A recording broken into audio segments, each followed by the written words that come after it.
Good evening students. पिछली class में हम लोगों ने डिस्कस किया था फ्री रेडिकल्स, ठीक है। फ्री रेडिकल्स की नेचुरल टेंडेंसी होती है कॉम्बिनेशन और डिस्प्रोपोर्शनेशन, ठीक है। उसके बाद हमने डिस्कस की थी जो रिएक्शंस इससे रिलेटेड हैं, और उसमें पहली थी वुड्स रिएक्शन और दूसरी थी कोल्बे इलेक्ट्रोलिसिस और तीसरी रिएक्शन हमने जो पढ़ी थी that was anti Markovnikov addition, ठीक है। Next we are going to discuss new reaction that is photo halogenation of alkanes.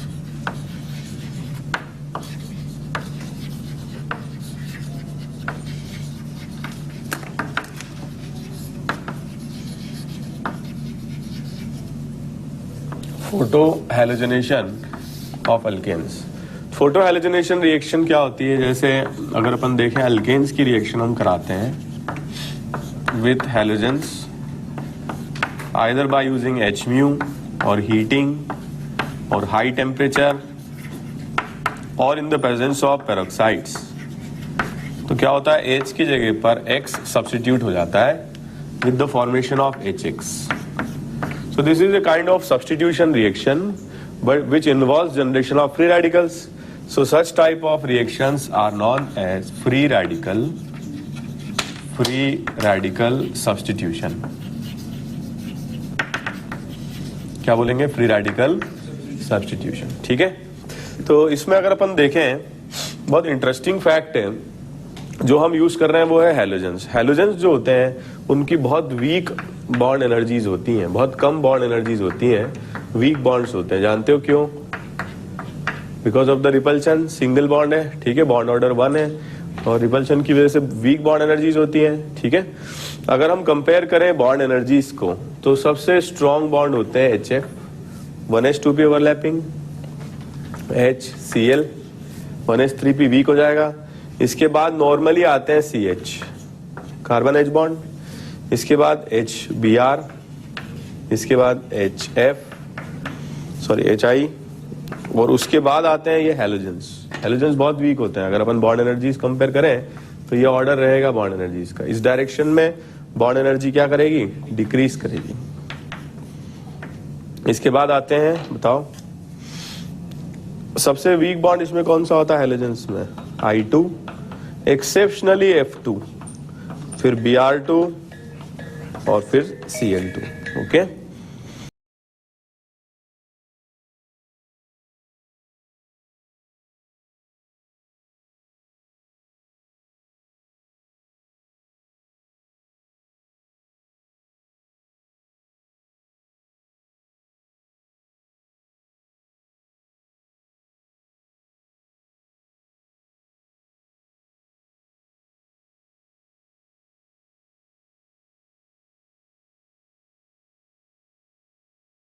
में अगर अपन देखें तो आयोडीन फिर एक्सेप्शनली फ्लोरीन, आना चाहिए था ब्रोमीन फिर क्लोरीन फिर फ्लोरीन, बट एक्सेप्शनली F2 की बॉन्ड एनर्जी बहुत कम होती है, ठीक है। अब ये रिएक्शन अगर अपन देखें स्टेप बाय स्टेप चलें कि ये रिएक्शन हो कैसे रही होगी।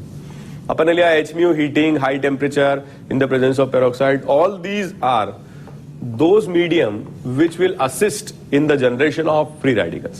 जैसे अगर आपने लाइट ऑफ suitable frequency पास की तो फोटॉन्स की प्रेजेंस में इस बॉन्ड का होमोलाइटिक क्लीवेज हो जाएगा और होमोलाइटिक क्लीवेज से इस तरीके से X डॉट ये बन जाएगा। कोई डाउट?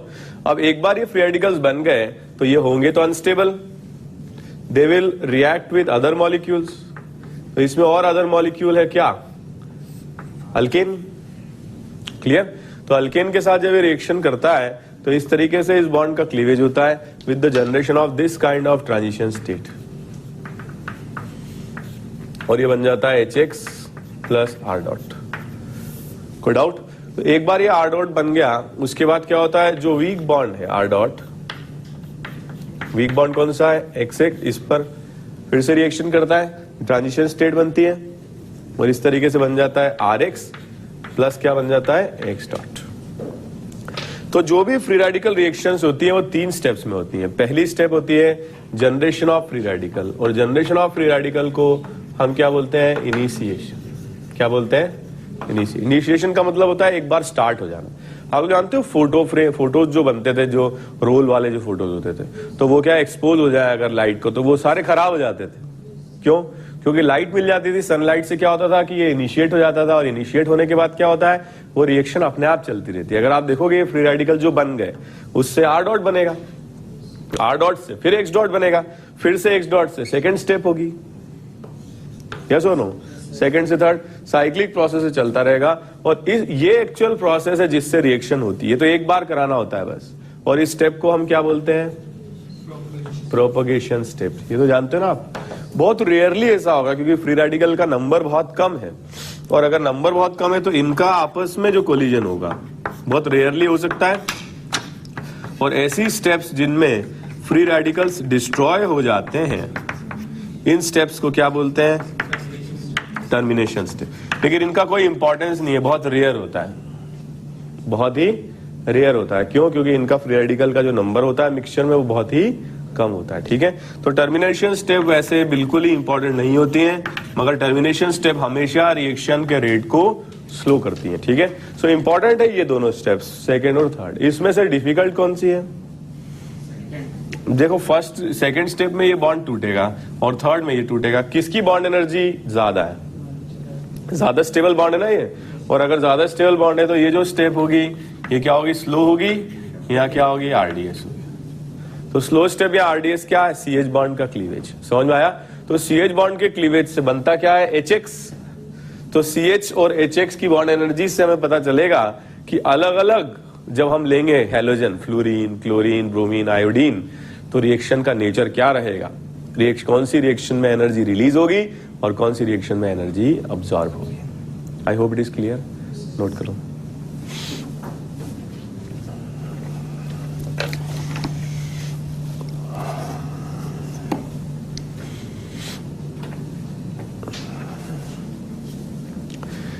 हाई टेम्परेचर, हीटिंग, ये सब फोटॉन, ये सब क्या है? They are all initiators because they help in the generation of free radical. एक बार बन गए फ्री रेडिकल, काम खत्म, फिर अपने आप प्रोसेस चलता रहेगा साइक्लिक फॉर्म में।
करें स्टार्ट।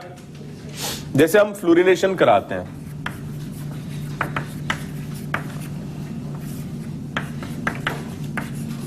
ठीक है, तो होता क्या है? फ्लोरिनेशन कराते हैं जब, क्या होता है? हम तो एक्सपेक्ट कर रहे हैं कि यार ये आरएफ बनेगा, लेकिन आरएफ बनता ही नहीं है। हाइड्रोकार्बन गंजा हो जाता है और इस तरीके से एचएफ बन जाता है। ठीक है, तो फ्लोरिनेशन कभी नहीं कराया जाता है because it's an explosive reaction,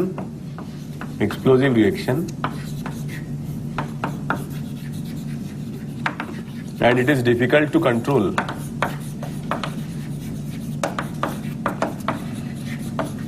ऐसा क्यों होता है? देखो, जो F2 है इसका अगर अपन H म्यू के साथ रिएक्शन कराते हैं तो इससे बनता है F डॉट फ्री रेडिकल। ये जो फ्री रेडिकल्स होते हैं ये रिएक्शन करते हैं किसके साथ? HR के साथ। ठीक है, तो HR के साथ रिएक्शन करते हैं, क्या बनाएंगे? HF plus R dot. इस प्रोसेस के लिए डेल्टा H क्या होगा? Energy absorbed minus energy released. लेकिन HF तो सबसे ज्यादा स्टेबल बॉन्ड है, तो एनर्जी रिलीज क्या होगा? बहुत ज्यादा होगा इसमें, मतलब डेल्टा H का जो मैग्नीट्यूड है बहुत ज्यादा होगा और नेगेटिव होगा। ये प्रोसेस क्या होगी? एक्सोथर्मिक। अगर कोई स्टेप एक्सोथर्मिक होती है तो क्या होता है, उसमें सिलेक्टिविटी बिल्कुल नहीं होती है, क्योंकि जहां से भी वो H निकालेगा एनर्जी रिलीज करेगा। तो ये जो F डॉट है, एक एक करके सारे हाइड्रोजन को, यहां से इथेन के सारे हाइड्रोजन को एक एक करके नोच नोच के निकाल लेंगे। ठीक है, समझ में आ रहा है? F डॉट, ये बॉन्ड तोड़ के HF बनाए, और इस तरीके से क्या करेंगे, इस पूरे हाइड्रोकार्बन को गंजा कर देंगे। समझ में आया? कार्बन में कन्वर्ट कर देंगे। ओके, नोट करो इसको। तो डायरेक्ट फ्लोरिनेशन कभी कराया नहीं जाता है, एक्सप्लोजिव होता है, एक्सोथर्मिक होता है, डिफिकल्ट टू कंट्रोल होता है। ठीक है, नोट करो।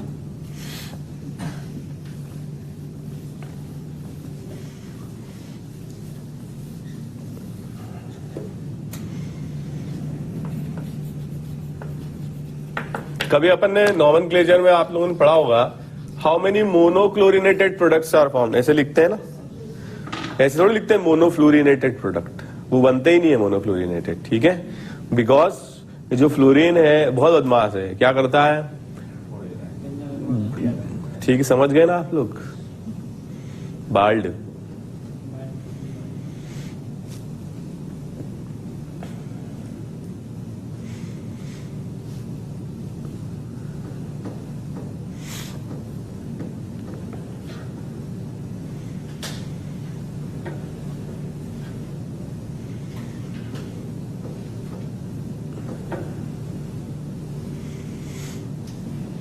आगे बढ़े, नहीं बढ़े?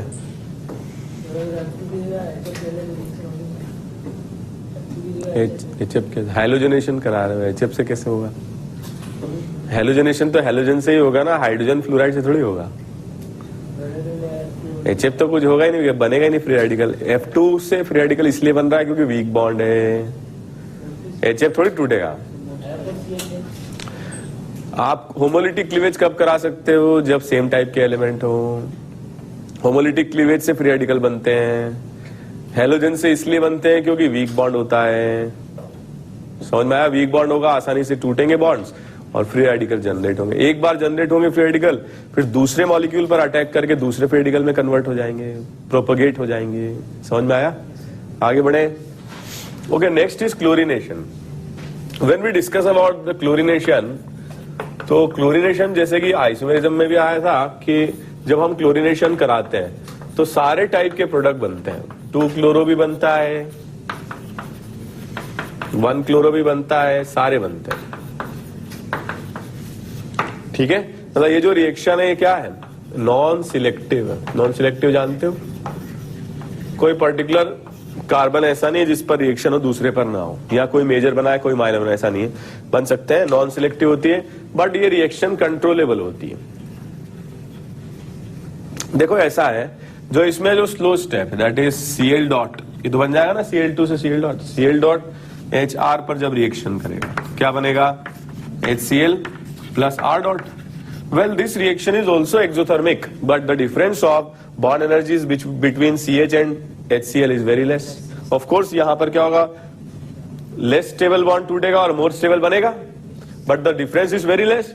तो जो डेल्टा H होगा तो वो नेगेटिव, मगर उतना ज्यादा नेगेटिव नहीं होगा, बहुत ज्यादा एनर्जी रिलीज नहीं होगी। अब अगर एक्सोथर्मिक है तो ऐसी रिएक्शन जिसमें एनर्जी रिलीज होती है वो केयरलेस हो जाती है। केयरलेस समझ रहे हो, जैसे आपके पास Cl डॉट है, मतलब रिएक्शन में Cl डॉट है, तो बहुत ज्यादा फर्क नहीं पड़ता है, यहां से भी H निकाल सकता है क्योंकि एनर्जी तो रिलीज होगी होगी, और यहां से भी H निकाल सकता है क्योंकि इसमें भी एनर्जी रिलीज होगी। तो ऐसी रिएक्शन जिसमें एनर्जी रिलीज हो रही इससे या इससे, तो वो नॉन सिलेक्टिव हो जाती है, कहीं से भी रिएक्शन करा सकते हैं। समझ में आया? और इसीलिए जब आइसोमेरिज्म में क्वेश्चन आता है तो ये पूछते हैं मोनोक्लोरिनेटेड प्रोडक्ट्स पूछते हैं। समझ में आया? बट ये क्या है, 1 क्लोरो और 2 क्लोरो जो बने हैं इनका परसेंटेज कैलकुलेट किया जा सकता है, और इस तरह के क्वेश्चन भी पूछे जा सकते हैं, calculate the percentage of 1 degree और 2 डिग्री, इस तरह के क्वेश्चन आ सकते हैं। समझ में आया? So main thing is it is non selective, all types of products can be form, and second thing is the reaction is controllable, कराया जा सकता है monochlorination, but at the same time all types of products will be formed for which we can calculate the percentage. ठीक है, note करो इसको।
Elemental form graphite का form.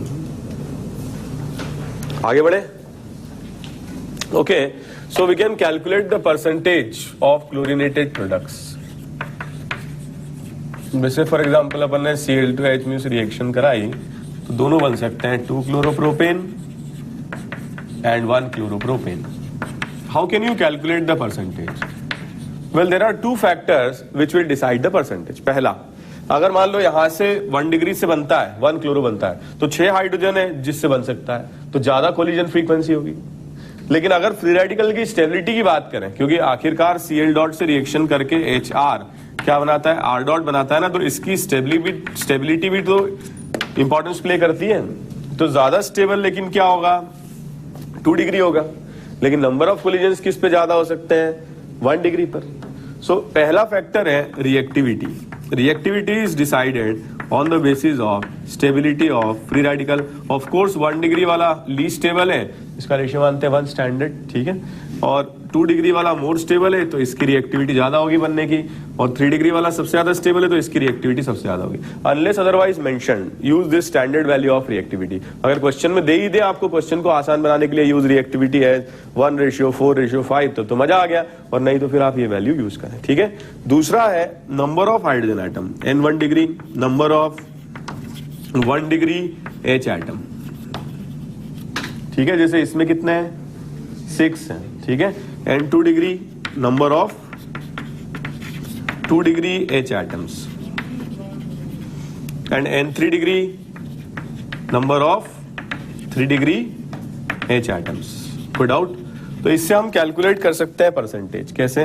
Percentage of 1 degree will be equal to what, N1 degree into R1 degree upon N1 degree into R1 degree plus N2 degree into R2 degree plus N3 degree into R3 degree into 100।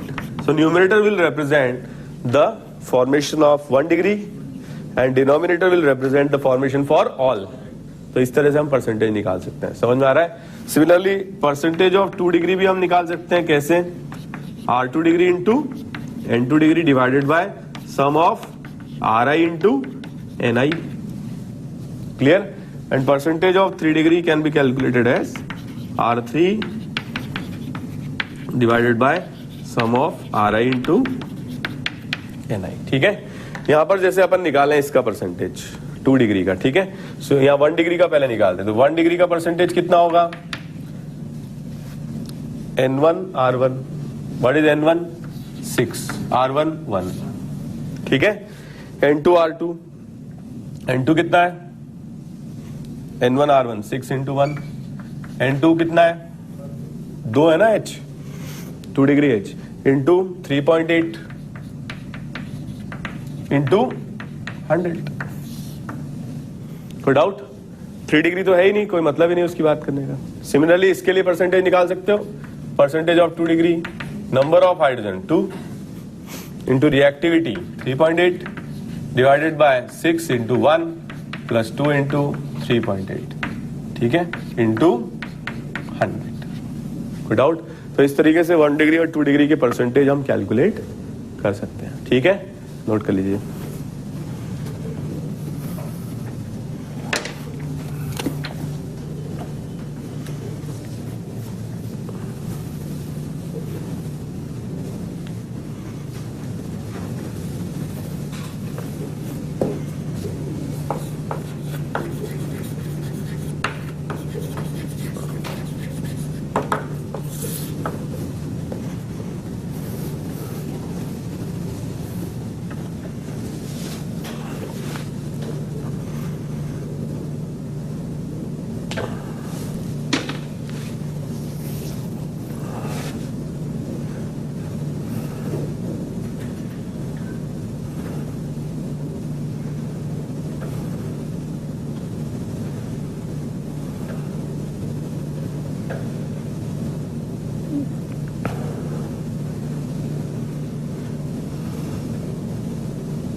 ठीक है।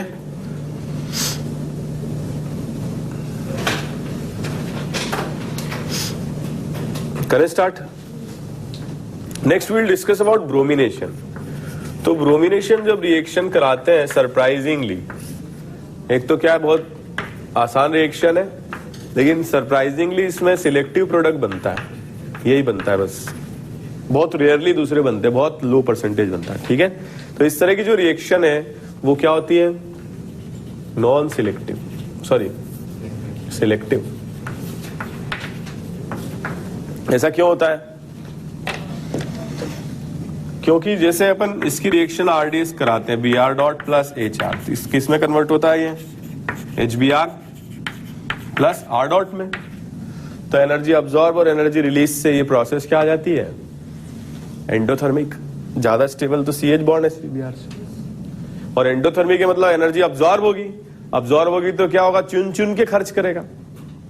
अब अगर मान लो यहां से अगर H निकालेगा तो ज्यादा एनर्जी अब्सॉर्ब होगी, यहां से निकालेगा तो कम होगी, क्योंकि ज्यादा स्टेबल फ्री रेडिकल ये बना रहा है। तो जब एनर्जी खर्च होती है तो क्या होती है, सोच समझ की होती है, समझ में। और ऐसी रिएक्शन जिसमें एनर्जी अब्सॉर्ब होती है वो अपने आप सिलेक्टिव हो जाती है। क्लियर है? तो जैसे फॉर एग्जांपल इसमें 2 डिग्री वाला क्या बनाएगा, मेजर बनाएगा। फॉर एग्जांपल इसमें ब्रोमिनेशन आप कराओगे तो क्या बनेगा, जो मोस्ट स्टेबल फ्री रेडिकल से बनेगा। मोस्ट स्टेबल फ्री रेडिकल यहां पे, यहां पे, यहां पे, यस और नो, 3 डिग्री है ना ये, तो 3 degree free radical most stable है और इससे। क्लियर है? कोई डाउट? नोट कर लीजिए इसको।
ओके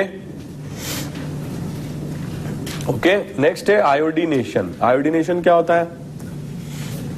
एक्चुअली आयोडीनेशन प्रोसेस तो होती ही नहीं है, फिर ये क्या है, रिवर्सिबल हो जाती है process.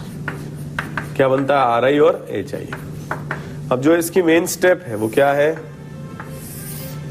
I dot plus H are converting into H I plus R dot. बहुत ज्यादा अनयूजुअल है, बहुत ज्यादा क्या होगी, एक्सोथर्मिक, सॉरी एंडोथर्मिक होगी, तो बहुत स्टेबल बॉन्ड है, और ये बहुत ज्यादा अनस्टेबल बॉन्ड है। So instead of forming bond with carb मतलब H, ये क्या होता है, आयोडीन आपस में ही फ्री रेडिकल कंबाइन करके I2 बना लेते हैं। ये क्या बहुत ज्यादा टिपिकल स्टेप, समझ में आया? तो इस रिएक्शन को क्या है कि बैकवर्ड जाने की टेंडेंसी इसकी ज्यादा है। तो इस रिएक्शन को जबरदस्ती फॉरवर्ड लाने के लिए हम क्या यूज करते हैं, HI जो प्रोडक्ट है उसको क्या करते हैं, ऑक्सीडाइज करके I2 बना लेते हैं, -1 से 0। ये क्या हो गया, -1 से 0 ऑक्सीडेशन हुआ। इससे 2 फायदे होते हैं, एक जो HI है ये प्रोडक्ट ये तो एलिमिनेट होता जाता है, और दूसरा रिएक्टेंट बढ़ता जाता है। तो रिएक्टेंट को बढ़ाने से या प्रोडक्ट को एलिमिनेटिंग करने से बाय ली-चाटलियर प्रिंसिपल ये रिएक्शन फॉरवर्ड जाती है। ठीक है, और ये जो रिएजेंट है, जो ये क्या हो रहा है, ऑक्सीडेशन हो रहा है। तो ऑक्सीडेशन के लिए हमें क्या चाहिए, ऑक्सीडाइजिंग एजेंट। ऑक्सीडाइजिंग एजेंट खुद क्या होगा, रिड्यूस। तो HNO3 +5 से हमेशा लोअर ऑक्सीडेशन स्टेट में जाएगा, फॉर एग्जांपल NO या NO2। तो क्या होगा, लोअर ऑक्सीडेशन स्टेट में जाएगा, मतलब खुद क्या होगा, रिड्यूस। और ऐसे सब्सटेंस क्या कहलाते हैं, ऑक्सीडाइजिंग एजेंट कहलाते हैं। तो इस रिएक्शन को अगर कराना हो जबरदस्ती तो HNO3 की प्रेजेंस में कराते हैं। इससे क्या होता है, HNO3 खुद हो जाता है रेड्यूस, HI हो जाता है ऑक्सीडाइज, और HI ऑक्सीडाइज होकर I2 बनाता है, जिससे कि प्रोडक्ट एलिमिनेट होता है और रिएक्टेंट का कॉन्सेंट्रेशन बढ़ता है, जिससे कि जबरदस्ती इस रिएक्शन को फॉरवर्ड कराया जाता है। अल्टीमेटली ये रिएक्शन एंडोथर्मिक है, ठीक है, मुश्किल है, ठीक है, नोट कर लो इसको।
करें स्टार्ट।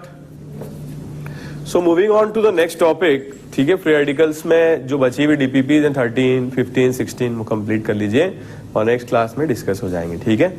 तो coming to the next topic, halogen derivative, that is the first chapter for 12th also, और इसमें सबसे ज्यादा यूजफुल यही है न्यूक्लियोफिलिक सब्स्टिट्यूशन, ठीक है। तो न्यूक्लियोफिलिक सब्स्टिट्यूशन जैसे कि नाम से समझ में आ रहा है,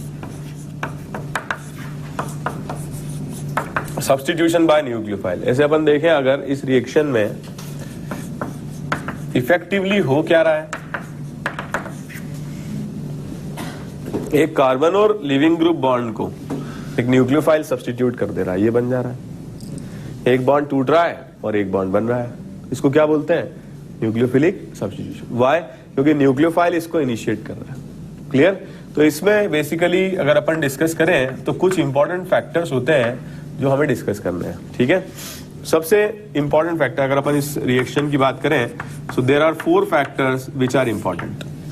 first factor is this R, जिससे कि L जुड़ा हुआ है। इस R को हम बोलते हैं, क्या बोलते हैं, सबस्ट्रेट। क्या बोलते हैं, सबस्ट्रेट। कुछ भी हो सकता है ये सबस्ट्रेट, जैसे फॉर एग्जांपल CH3, ठीक है, या फिर CH3 CH2 1 डिग्री, या फिर 2 डिग्री, ये अल्काइल ग्रुप्स हो सकते हैं। और क्या हो सकते हैं सबस्ट्रेट्स, बता चुका हूं ना आपको मैं, विनाइल भी तो हो सकते हैं, इसको क्या बोलेंगे हम, विनाइल। और इस तरीके से अलाइल ग्रुप भी हो सकते हैं, क्या बोलेंगे इसे, अलाइल। इस तरह से भी हो सकता है PHCl, इसको क्या बोलेंगे हम, फिनाइल, ठीक है। इस तरह से भी हो सकता है C6H5 CH2Cl, इसको क्या बोलेंगे हम, बेंजाइल। कोई डाउट। तो जब भी लिविंग ग्रुप अटैच्ड होगा वो कार्बन से अटैच्ड होगा, तो ये ऐसा सबस्ट्रेट है जिसपे सिर्फ 3 H जुड़े हुए हैं और एक लिविंग ग्रुप जुड़ा हुआ है, इस पे स्टेरिक क्राउडिंग सबसे कम होगी। स्टेरिक क्राउडिंग समझते हो, क्लियर। ये जो कार्बन है जिससे लिविंग ग्रुप जुड़ा होगा ये सबसे कम क्राउडेड होगा, क्लियर। फिर इस जैसे हम इस डायरेक्शन में जाएंगे 1 डिग्री 2 डिग्री और 3 डिग्री, तो जो स्टेरिक क्राउडिंग है वो क्या होगी, बढ़ती जाएगी। समझ में आ रहा है। इसके बारे में हम ऑलरेडी डिस्कस कर चुके हैं पहले भी। यहां क्लोरीन लगा होगा तो बॉन्ड स्ट्रांग हो जाएगा because of double bond character. यहां लगाओगे तो कोई दिक्कत नहीं, यहां लगाओगे तो फिर से स्ट्रांग हो जाएगा। समझ में आ रहा है। और यहां लगाओगे तो कोई दिक्कत नहीं है। कोई डाउट। तो इनको क्या बोलते हैं हम, सबस्ट्रेट बोलते हैं। क्लियर है, नोट कर लो। सबस्ट्रेट क्या होते हैं, जिनसे लिविंग ग्रुप अटैच्ड होते हैं, ठीक है। वो कार्बन आइटम जिस पर सब्स्टिट्यूशन होता है वो क्या कहलाते हैं, सबस्ट्रेट कहलाते हैं, ठीक है, नोट कर लो।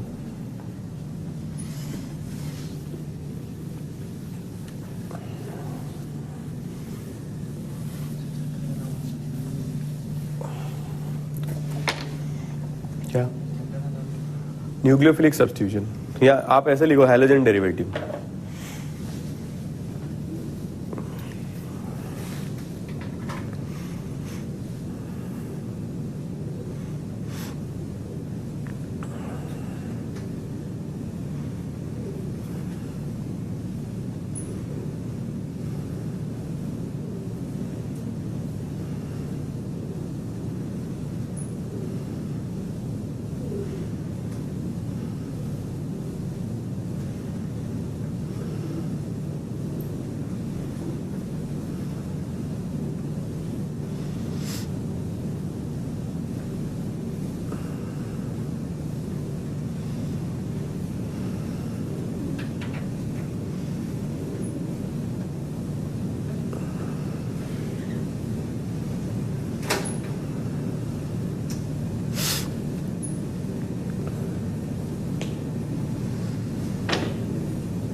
ओके, ठीक है।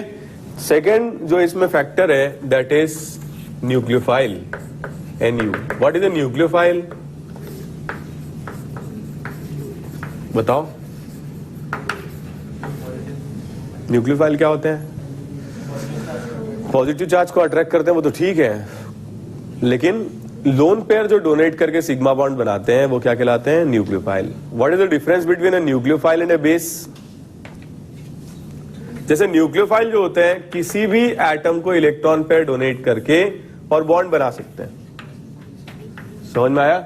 लेकिन बेस क्या होते हैं, बेस वो होते हैं जो प्रोटॉन अब्स्ट्रैक्ट करते हैं, H+ के साथ सिग्मा बॉन्ड बनाते हैं, वो बेस है। H+ गेन करने वाला सब्सटेंस बेस है, और सिग्मा बॉन्ड किसी के साथ भी बनाने वाला क्या है, न्यूक्लियोफाइल है। दोनों में बेसिक डिफरेंस है, दोनों ही इलेक्ट्रॉन पेयर डोनेट करके सिग्मा बना रहे हैं, मगर base will form bond with H+ and nucleophile will form bond with any atom. Is this clear? आप नोट करो, न्यूक्लियोफिलिसिटी और sorry nucleophile, nucleophiles are those particles, nucleophiles are those particles which can donate electron pair, which can donate electron pair to generate sigma bond, which can donate electron pair to generate sigma bond.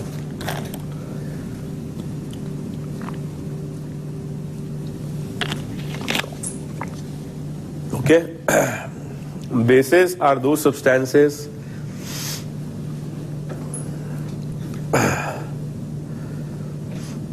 which can abstract a proton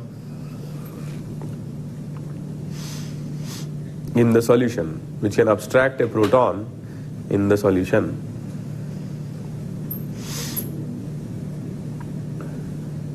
okay, जैसे nucleophile क्या है, एक bond बनाने की tendency. Bond बनाने की tendency मतलब rate पर डिपेंड करेगा, फास्ट है या स्लो है, काइनेटिक्स पर डिपेंड करेगा। मगर बेस क्या होता है, रिवर्सिबल रिएक्शन फॉर्म करते हैं, इक्विलिब्रियम कांस्टेंट आप जानते हो ना, KB। So nucleophilicity is always controlled by the rate of reaction, kinetically controlled property है। While base because it is a reversible reaction, reversible मतलब फॉरवर्ड बैकवर्ड दोनों जा सकता है, तो ऐसे में रेट इंपॉर्टेंट नहीं होता है। क्या इंपॉर्टेंट होती है, stability. So base strength is thermodynamically controlled property. समझ में आया, आप नोट करो, nucleophilicity is kinetically controlled property, while nucleophilicity is kinetically controlled property, while base is thermodynamically controlled property, while base is thermodynamically controlled property. ठीक है। अब इसमें क्योंकि इंपॉर्टेंट पैरामीटर है जो डिसाइड करने के काम में आएगा कि इसका रिएक्शन का मैकेनिज्म क्या है, so we should study the strength of nucleophile.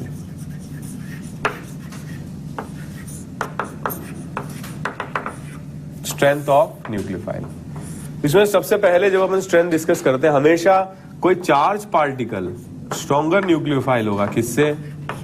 Neutrals. RO minus strong होगा किससे? ROH से। SH माइनस स्ट्रॉन्ग होगा किससे? H2S से। समझ में आ रहा है? PHO माइनस स्ट्रॉन्ग होगा किससे? PHO minus. तो हमेशा क्या होगा? चार्ज वाला, नेगेटिव चार्ज हमेशा न्यूट्रल से स्ट्रॉन्गर न्यूक्लियोफाइल हो। लॉजिकल भी है यार, जिसके बाद चार्ज होगा उसकी बॉन्ड बनाने की टेंडेंसी या इलेक्ट्रॉन देने की टेंडेंसी न्यूट्रल वाले से ज्यादा होगी। ठीक है, सो नेगेटिव चार्ज, या इसको ऐसे भी बोल सकते हैं हम कॉन्जुगेट बेस। ये H2O का क्या है? OH माइनस कॉन्जुगेट बेस है, is stronger compared to neutral. Note कर लो।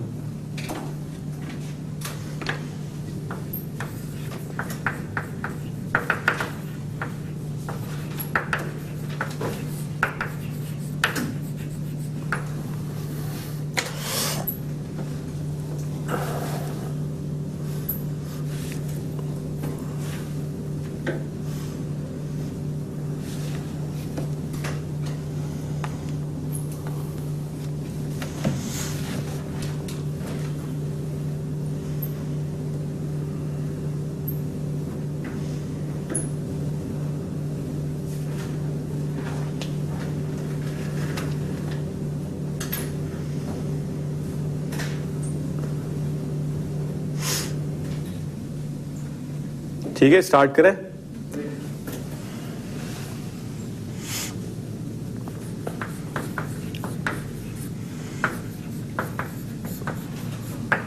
देखिए, अगर इस तरह का कंपैरिजन नहीं है, या तो दोनों न्यूट्रल है दोनों चार्ज, तब कैसे कंपेयर करोगे? जो एटम इलेक्ट्रॉन पे डोनेट कर रहा है, अगर उसकी साइज ज्यादा है तो उसकी बॉन्ड बनाने की टेंडेंसी ज्यादा होगी। जानते हो फजान्स रूल? पोलराइजेशन ज्यादा होगा, एटम का साइज बढ़ेगा। तो ठीक है, तो ऐसे में उसकी न्यूक्लियोफिलिसिटी ज्यादा होगी। ठीक है, जैसे F minus, Cl minus, Br minus और I माइनस, सबसे ज्यादा किसकी होगी? फिर Br माइनस, फिर Cl माइनस। समझ में आया? OH माइनस और SH माइनस किसकी ज्यादा होगी? ठीक है, NH2 माइनस और PH2 माइनस किसकी ज्यादा होगी? जानते हो ना आप? तो टॉप टू बॉटम जो हम जाएंगे पीरियोडिक टेबल में, तो साइज बढ़ेगा, यस और नो? तो न्यूक्लियोफिलिसिटी बढ़ेगी। कोई डाउट? न्यूक्लियोफिलिसिटी बढ़ेगी।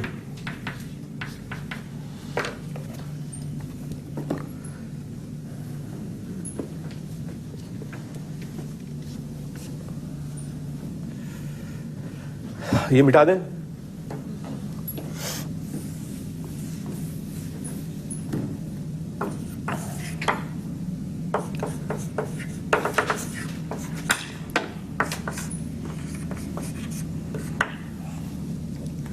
ओके, तो अगर ये फैक्टर ट्रू नहीं है, मतलब ये अगर हम टॉप टू बॉटम जा नहीं रहे हैं, then nucleophilicity will be inversely proportional to electronegativity. ठीक है, जैसे अगर हम इन तीनों को कंपेयर करते हैं NOF को, तो इन सबका जो आउटर मोस्ट शेल है वो सेम ही है, यस और नो?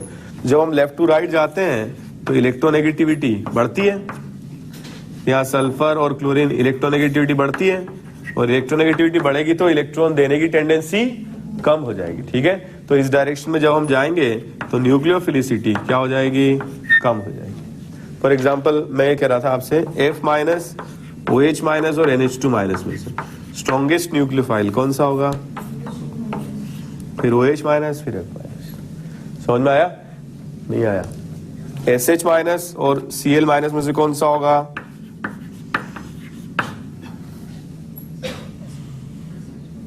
SH minus. ठीक है, नोट कर लो। ये सब बेस है पूरे, ये सब आपने कर डाला तो फिर आपको SN1, SN2, E1, E2 समझने में बिल्कुल दिक्कत नहीं आएगी। लेकिन अगर आप इसमें इंटरेस्ट नहीं लोगे तो फिर दिक्कत आएगी आपको। ठीक है, आपको लग रहा होगा ये क्या पढ़ा रहे हैं, सब जरूरी है ये सब। ठीक है, इसको समझ डाला तो फिर ऑर्गेनिक जिंगल आला। ठीक है, इसको मिटा दूं? मैं कब तक लिखेगा?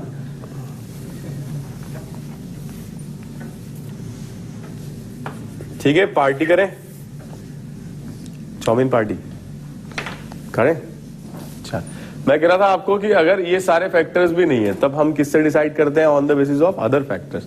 फॉर एग्जाम्पल आपको दे दें CH3 CH2O माइनस और एक ये दे दें आपको, इन दोनों में से कौन सा स्ट्रॉन्गर न्यूक्लियोफाइल होगा?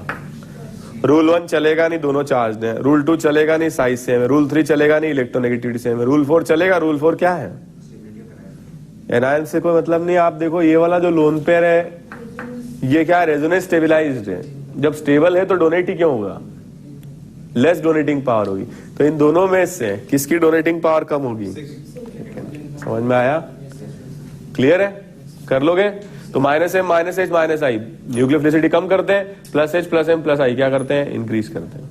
कोई डाउट? एरोमेटिक होगा तो नहीं करेगा डोनेट, एंटी एरोमेटिक होगा तो तुरंत कर देगा डोनेट। क्लियर? जैसे इन दोनों में से किसकी न्यूक्लियोफिलिसिटी ज्यादा होगी?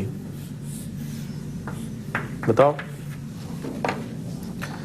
ये तो एरोमेटिक है, अरे बॉन्ड बना के मरे, एरोमेटिक कैरेक्टर ही खत्म हो जाएगा इसका। तो लेस न्यूक्लियोफिलिक होगा। ये क्या होगा? एंटी एरोमेटिक है, मोर न्यूक्लियोफिलिक होगा। समझ में आ रहा है? अच्छा, ये बताओ इन दोनों में से किसकी ज्यादा होगी न्यूक्लियोफिलिसिटी? फर्स्ट या सेकंड? क्यों सेकंड क्यों नहीं? वेरी गुड, ठीक है, नोट कर लो।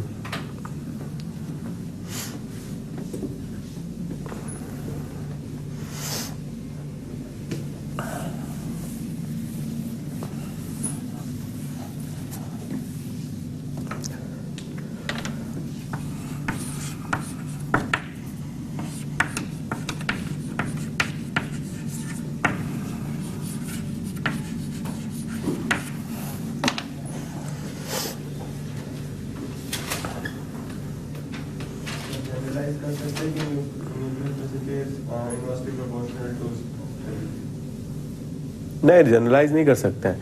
अब SH- और OH- में से कौन से ज्यादा स्टेबल है? तो फिर जनरलाइज क्यों कर रहे हो? वो तो 4th स्टेप में आएगा ना, रूल 4 जब पहुंचोगे तब आप लगा सकते हो। और वैसे भी रट्टा क्यों मार रहे हो जनरलाइज करके? आप तो समझदार हो गए हो। अब पहले आप देखोगे न्यूट्रल और एनायन, फिर आप देखोगे क्या साइज ऑफ एटम, फिर इलेक्ट्रोनेगेटिविटी, फिर सेम आ जाए तो आप देख लेना यार। आप तो ऐसे फील हो ना कि यार वो लोन पेयर है जो आसानी से डोनेट होगा तो स्ट्रॉन्गर न्यूक्लियोफाइल और नहीं होगा तो वीक न्यूक्लियोफाइल। इस तरह से करोगे तो गलती नहीं होगी कभी। अब आप तो सब जानते हो +m +h +i -m -h -i से क्या होता है एरोमेटिक एंटी एरोमेटिक से। समझ में आ रहा है कि नहीं आ रहा है? आ रहा है? अच्छा, अब देखो ऐसा है, एक और इंपॉर्टेंट फैक्टर है L क्या है? जो लीव कर जाता है, लीविंग ग्रुप, जो साथ छोड़ दे। ठीक है, तुम तो ठहरे परदेसी टाइप का, ठीक है, साथ क्या निभाओगे टाइप का जो सब्सटेंस होता है वो लीविंग ग्रुप। जो कार्बन से जिस पर सब्स्टिट्यूशन हो रहा है उससे जुड़ा होता है वो क्या कहलाता है? Leaving group. लीविंग ग्रुप हमेशा लोन पेयर लेकर के जो सिग्मा बॉन्डेड इलेक्ट्रॉन है उस पेयर के साथ रिलीज होता है, उसको बोलते हैं लीविंग ग्रुप। समझ में आया? अब जैसे मेरी बात सुनो ध्यान से, ROH अपन ने कभी भी ऐसे नहीं किया कि OH- को ऐसे निकाल लिया, R+ और OH- बना लिया। कभी किया क्या? कभी भी नहीं किया। पहले क्या किया? इसको प्रोटोनेट किया, फिर उसको यहां से लिविंग ग्रुप के फॉर्म में खींच के निकाला। ऐसा क्यों? इसमें जो लिविंग ग्रुप है वो OH- है और इसमें जो लिविंग ग्रुप है वो H2 है। ठीक है, अगर अपन कंपेयर करें बेस स्ट्रेंथ, बेस कौन सा स्ट्रॉन्ग है? OH- चार्ज है ना ये तो जो स्ट्रॉन्ग बेस है उसकी डोनेटिंग पावर ज्यादा है तो निकलिंग पावर कम हो जाएगी। समझ में आया? तो हम हमेशा ध्यान रखेंगे कि leaving group ability Lg ability is inversely proportional to what? Base strength. पहले आप बेस बना लीजिए, बेस स्ट्रेंथ तो कंपेयर करना जानते हो आप। तो बेस स्ट्रेंथ का उल्टा ऑर्डर होगा किसका? Leaving group ability will always be inversely proportional to base strength. जितना वीक बेस उतना अच्छा लिविंग ग्रुप। समझ में आया? अब ये चैप्टर अपन हेलोजन में ही क्यों पढ़ रहे हैं? क्योंकि जो हेलोजन्स होते हैं F-, Cl-, Br- और I-, ये सब क्या होते हैं? वीक बेस होते हैं। Why weak base? क्योंकि इनके जो एसिड्स होते हैं वो क्या होते हैं? स्ट्रॉन्ग होते हैं, जानते हो ना आप, क्योंकि आसानी से आयनाइज हो जाते हैं, ठीक है। तो एसिड स्ट्रेंथ का जो उल्टा ऑर्डर होगा, एसिड स्ट्रेंथ का ऑर्डर क्या होगा, HI, HBr, HCl, HF। तो जो बेस स्ट्रेंथ का ऑर्डर होगा वो क्या होगा, F minus Cl minus Br minus I minus. तो जो Lg का ऑर्डर होगा वो क्या होगा, वो इसका भी उल्टा हो जाएगा। देखो कितना सरप्राइजिंग है। I माइनस स्ट्रॉन्ग न्यूक्लियोफाइल तो है ही, साथ में बहुत अच्छा लिविंग ग्रुप भी है। समझ में आ रहा है। तो आपको लिविंग ग्रुप एबिलिटी चेक करनी, तो क्या करोगे, एसिड बना लो, एसिड का रिवर्स बेस, बेस का रिवर्स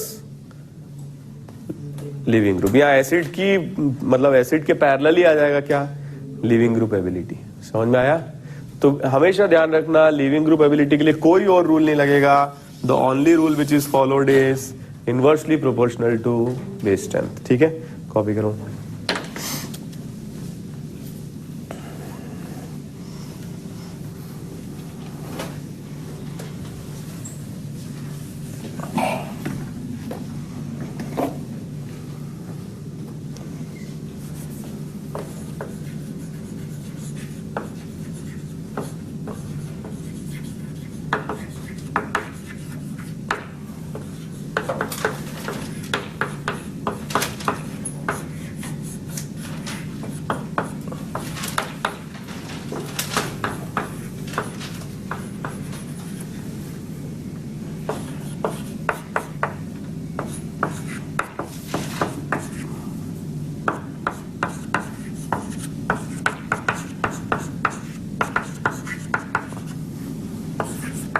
बहुत सारे स्टूडेंट इस टॉपिक के बाद ऑर्गेनिक पढ़ना छोड़ देते हैं।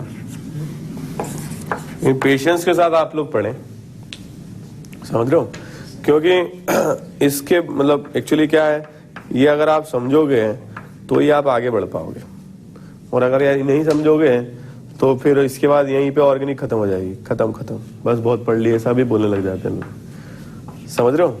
तो अब आपके ऊपर है आपको क्या करना है।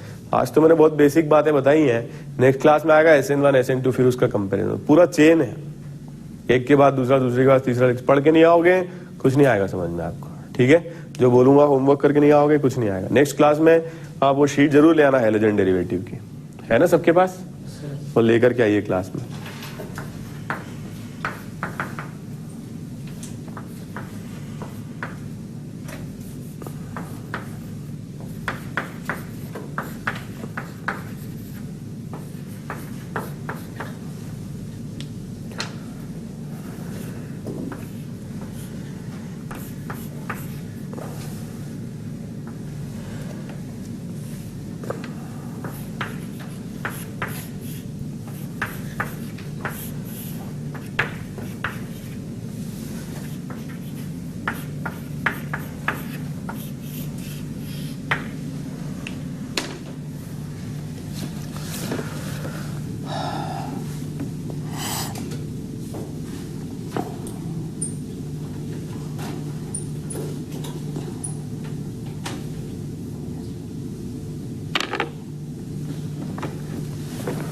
ओके, क्वेश्चंस करें, कर लिए। ऐसे ही पढ़ना पड़ेगा गर्मी में, वेस्ट इंडीज से आ गया। करें start.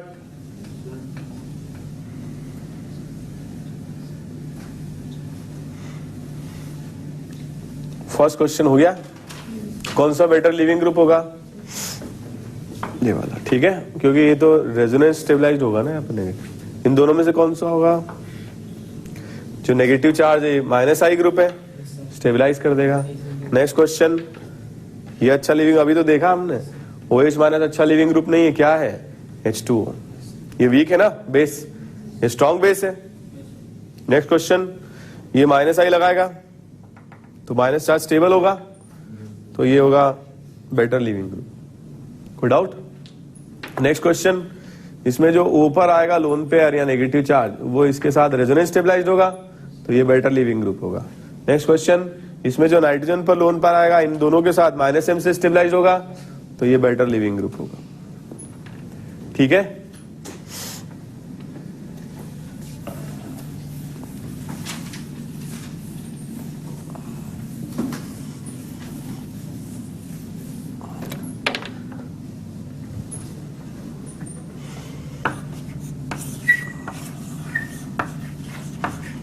Next factor is solvent.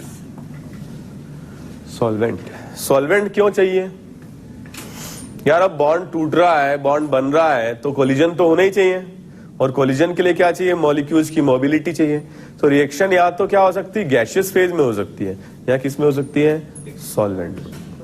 ठीक है, अब लिक्विड फेज या सॉल्वेंट फेज में हम दो तरीके से सॉल्वेंट को क्लासिफाई करते हैं। नॉन पोलर सॉल्वेंट जो अपन ने पहले पढ़े, कई सारे पढ़े, नॉन क्लासिकल कार्बोकेटायन पढ़ा ना, CCl4 पढ़े, CCl4 zero dipole moment particle, क्या है ये? नॉन पोलर है। कार्बन डाइसल्फाइड, बेंजीन, ये सब क्या है? इनर्ट सॉल्वेंट है, नॉन पोलर सॉल्वेंट। कोई डाउट? सेकेंड टाइप के सॉल्वेंट्स होते हैं पोलर। पोलर को हम फर्दर क्लास, पोलर वो होते हैं जिनमें डायपोल मोमेंट नॉन जीरो होता है। पोलर को हम दो तरीके से क्लासिफाई करते हैं, polar protic and polar aprotic. तो पोलर प्रोटिक और पोलर अप्रोटिक क्या होते हैं ये हम डिस्कस करते हैं। ठीक है, कॉपी कर दीजिए इसको।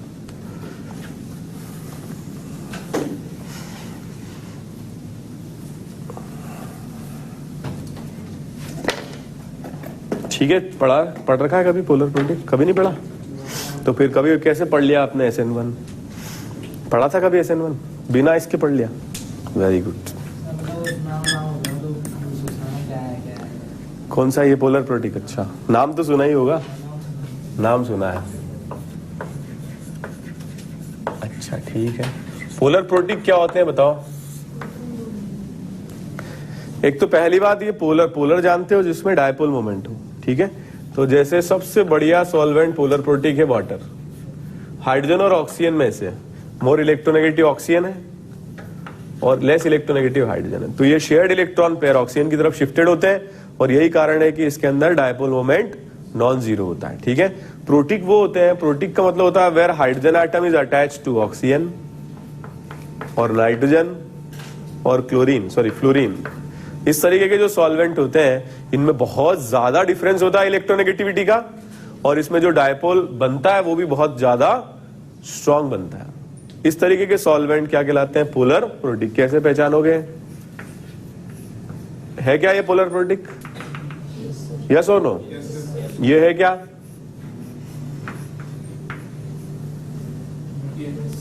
यस और नो? अरे एच लगाया ना वो से। ये है क्या? नहीं, ये नहीं है। समझ में आया? तो पोलर प्रोटिक सॉल्वेंट वो होते हैं जिसमें इस तरीके का डायपोल। तो अब खासियत ये है पोलर प्रोटिक की, मान लो किसी कैटायन को आपने डिसॉल्व किया या एनायन को आपने डिसॉल्व किया, तो क्या होगा? जो कैटायनिक पार्ट है उसके आसपास ऑक्सीजन एटम्स इकट्ठे हो जाएंगे ऐसे।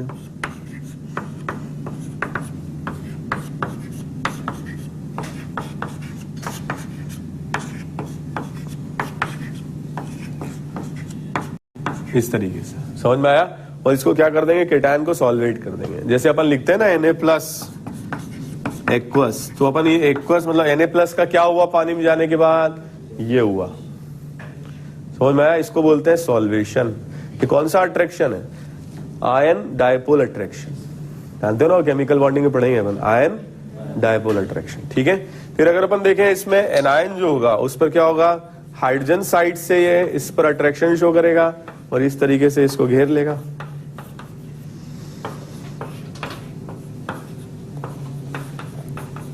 ठीक है, घेर लेगा। जैसे अपन Cl- लिखते हैं ना, Cl- एक्वस, इसका मतलब क्या है? Cl- का क्या हुआ? ये हुआ। समझ में आया? तो इसको बोलते हैं polar protic solvent. Polar protic solvent क्या करते हैं? कैटायन और एनायन दोनों को डिसॉल्व कर देते हैं, दोनों को स्टेबलाइज कर देते हैं। किसको सपोर्ट करेंगे?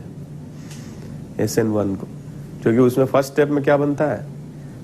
R+ और Cl-, कैटायन और एनायन। ठीक है, आगे पढ़ेंगे हम।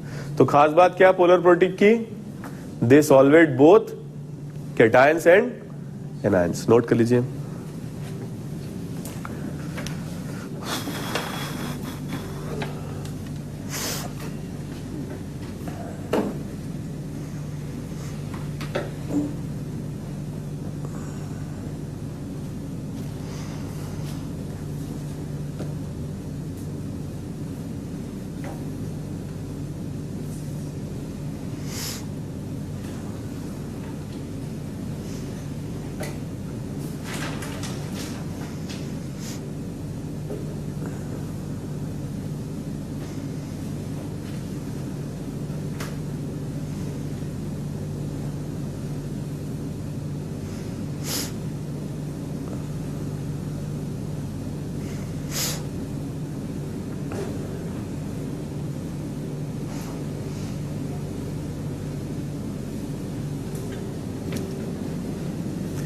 आगे बढ़े,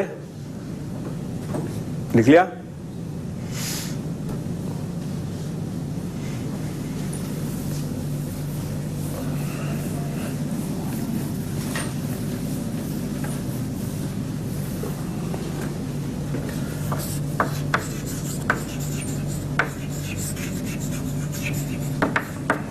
पोलर अप्रोटिक क्या होते हैं?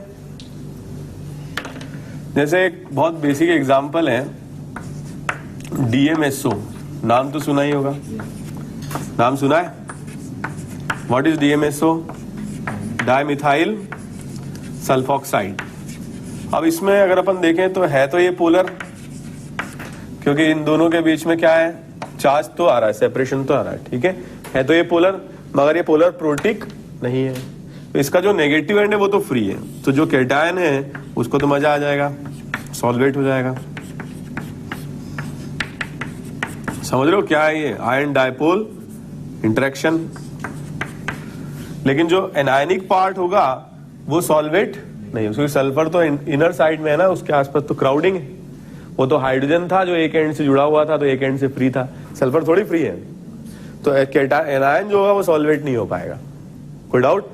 तो पोलर अप्रोटिक वो होते हैं जो कैटायन को तो सॉल्वेट कर देते हैं मगर एनायंस को सॉल्वेट नहीं कर पाते, न्यूक्लियोफाइल फ्री हो जाते हैं, तो ये सपोर्ट करते हैं SN2 को। आया समझ में? फिर अपन आगे डिस्कस करेंगे नेक्स्ट क्लास में। तो कुछ बहुत इंपॉर्टेंट पोलर अप्रोटिक सॉल्वेंट जो क्वेश्चंस में आते हैं उनकी लिस्ट में बनवा देता हूं। एक है DMF, जानते हो DMF? Dimethyl formamide. अमाइड जानते हो? C डबल बॉन्ड हो NH2 ग्रुप को अमाइड बोलते हैं। डाइमिथाइल तो दो तरफ मिथाइल लगा दें हम, ठीक है? तो इसको क्या लिखेंगे? Dimethyl formamide.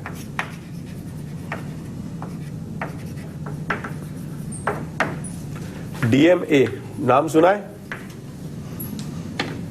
नहीं, नाम सुना है कि नहीं? ऐसी की तैसी तुम्हारी। तुम है ना एक अपने घर पे अब मेरे वो लगा लो फोटो और दिन रात ऐसे पूजा किया करो, सालो कुछ आता नहीं, इतना पढ़ा रहा हूं मैं तुमको। DMA dimethyl acetamide, dimethyl acetamide. Fail well मत हो जाना 12th में, नहीं होगे? Dimethyl acetamide, okay. और ये आता है डाइमिथाइल, ये आता था ना आपको DMA, ये आता था DMSO, ये आता है HMPA हेक्सामिथाइल फॉस्फोरामाइड, जैसे P डबल बॉन्ड हो, फॉस्फोरामाइड है NH3। अब हेक्सामिथाइल कैसे आएगा? एक दो मिथाइल यहां आ गए, दो मिथाइल यहां आ गए, दो यहां आ गए। So this is hexamethyl phosphoramide, this is HMPA, hexamethyl phosphor amide. So on the basis of the discussion of this solvent, nucleophile, leaving group and substrate, we will continue the discussion of nucleophilic substitution and we will start discussing SN1 and SN2 reactions, and these features which I discussed for nucleophile, leaving group and substrate and also the solvent will be very useful to understand the mechanism SN1 and SN2 and to decide whether the reaction will form major product via SN1 reaction or via SN2 reaction. Okay, thank you very much.